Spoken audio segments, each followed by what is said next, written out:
Hello guys, Shikamaru Senpai here. Bago natin simulan ang kwento natin ngayon, at kung bago ka dito sa channel na ito, huwag kalimutan mag-like, comment at mag-subscribe sa YouTube channel ko para lagi kang ma-update sa bago kong video ina-upload. Salamat ng marami.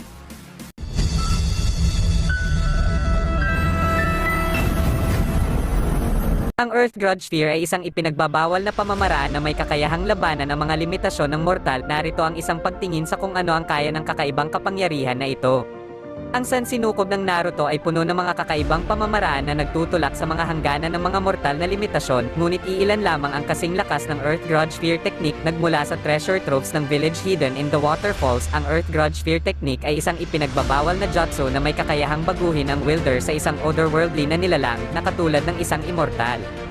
Dahil ang Earth Grudge Sphere ay mayroon lamang isang user sa kabuuan ng Naruto, ang mga detalye sa jutsu na ito ay medyo limitado kumpara sa ibang mga diskarte. Gayunpaman, sinaliksik ng Shippuden ang mga nilalaman nito ng sapat para sa mga tagahanga na maging lubos na pamilyar sa nakalilitong jutsu na ito. Ang Earth Grudge Sphere ay itinutulak ang mga hangganan ng buhay at kamatayan sa mga limitasyon nito, na ginagawang higit na posible ang pag-uuri nito bilang isang kinjutsu. Ang Earth Grudge Sphere Technique ay isang nobelang pamamaraan na nagre-resulta sa mga pisikal na pagbabago sa katawan ng may hawak, na ang pinakahalata ay ang mga karugtong na parang thread na nagmumula sa buong katawan ng gumagamit.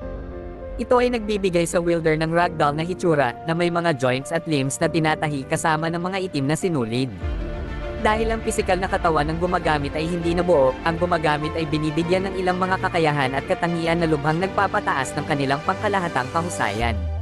Bukod sa ginagawang literal na ragdoll ang katawan, may kakayahan din ng Earth Grudge Sphere na kunin ang mga organo ng ibang tao at isama ang mga ito sa loob ng sariling katawan ng gumagamit. Ang mga karayom na karugtong ay tumagos sa katawan ng target at kumukuha ng mahahalagang bahagi ng katawan, na may parehong mga sinulid na nagsasama-sama ng mga bagong tuklas na organo pabalik sa katawan ng caster. Ang buong proseso ay medyo nakakatakot at nakakatakot, dahil ang mga biktima ay naiwang pilay o patay. Dahil sa mga kakayahan sa pagkuha ng organ ng Earth Grudge Sphere Technique, ang jutsu ay nag-aalok sa may hawak ng isa pang side benefit, ang immortalidad. Ang gumagamit ay maaaring kunin lamang ang mga mahahalagang bahagi ng katawan na kailangan upang mabuhay mula sa ibang mga tao at palitan ang kanilang sariling mga nag-expire na organ. Dahil ang puso ang pangunahing pinagmumulan ng buhay, ang pag-extract sa partikular na organ na ito ay maaaring magpahaba ng buhay ng gumagamit ng walang katapusan, hanggat may available na patuloy na supply ng mga bagong puso.